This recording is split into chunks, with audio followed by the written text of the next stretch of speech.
네, 얘랑얘랑 정치부 김민지 기자와 함께합니다. 첫 번째 주제 보겠습니다.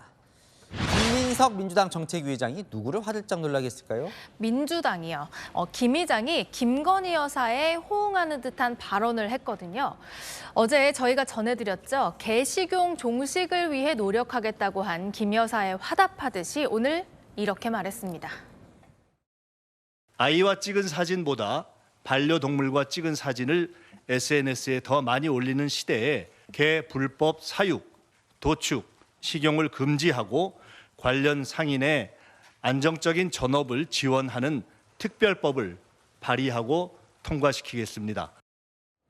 의도한 건 아닌지 모르겠지만 결과적으로 김 여사 주장을 야당이 법안으로 뒷받침하는 모양새인가요? 글쎄요. 민주당은 재빨리 선을 그었습니다. 오늘 이 자리에서 처음 말씀하신 거라서 아직까지 당론 여부에 대한 논의는 조금 이른 것 같습니다. 오늘 김 의장이 뜬금없이 소환한 인물도 있는데요. 손흥민 선수에 대한 차별과 야유의 소재가 되었던 빌미도 근절해야 합니다. 손흥민 차별 예방법이라고 볼 수도 있을 것입니다. 그러니까 개식용 종식을 이야기하면서 손흥민 선수를 언급했나 보죠. 네, 손흥민 선수가 종종 한국이 개고기를 먹는 나라라는 이유로 비난 댓글에 시달리곤 했는데 이 법안으로 그걸 막을 수 있다면서 끌어온 겁니다. 일부 누리꾼들은 손흥민을 왜 끌어들이냐, 법 이름 억지로 짓지 말라면서 거부감을 드러내기도 했습니다. 자, 그런데요. 개식용 금지, 여사도 얘기를 하고 또 야당 정책위장도 얘기를 하면 공감대는 있는 것 같은데 결론은 왜 안 날까요? 사회적 합의가 덜 됐기 때문입니다. 전 정부도 현 정부도 참 조심스러운 입장입니다. 개식용 금지에 대해서 추진해 볼 의향이 있으신 건가요? 저희들은 그런 생각이 있습니다만 이제 문제는 법적으로 제재를 가한 데 대해서는 또 좀 거부감이 상당하더라고요. 아예 그 식용을 금지하는 방법으로 나가야 된다면 용기 있게 추진하시기 바래요. 내가 안 먹겠다 하는 분들이 80% 이상인데 근데 한 30%는 그걸 왜 법으로 해야 되느냐. 그리고 개 식용 금지, 업종 전환 시 지원 등 똑같은 법안도 이미 발의가 돼 있습니다. 역시 이해 당사자 간 논의가 필요하다는 이유로 아직 국회에 머물러 있습니다. 쉽지 않은 문제인가 보군요. 다음 주에 보겠습니다.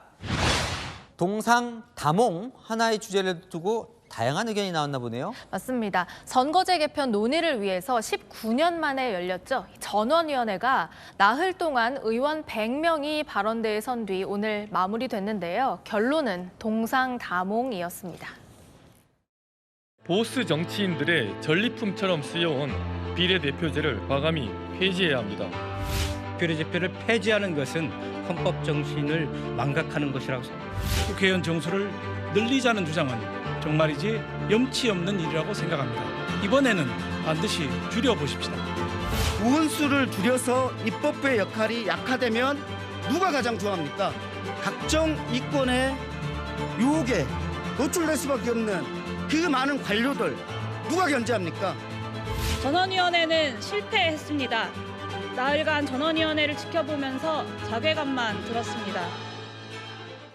이게 당이 같아도요. 도시의원이냐 지방의원이냐 지역구의원이냐 비례의원이냐 다 생각이 다르더라고요. 맞습니다. 때로는요. 또 논의 주제에서 벗어나서 정쟁으로 번지는 일도 있었는데요. 해방 후 우리 헌정사에서 중대 선거구제가 시행된 것은 군사 쿠데타 세력에 의한 폭압적 독재가 극에 달했던 선거제에 대한 의견을 좀 말씀해 주세요. 그리고 군대를 동원해 양민을 학살하고 신군부 쿠데타로 정권을 찬탈한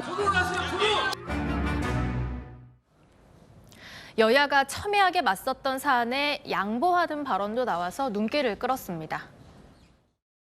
국민의힘 여러 의원들께서 준연동형을 밀어붙인 민주당은 사과부터 하라고 요구하셨습니다. 진심으로 사과드리겠습니다.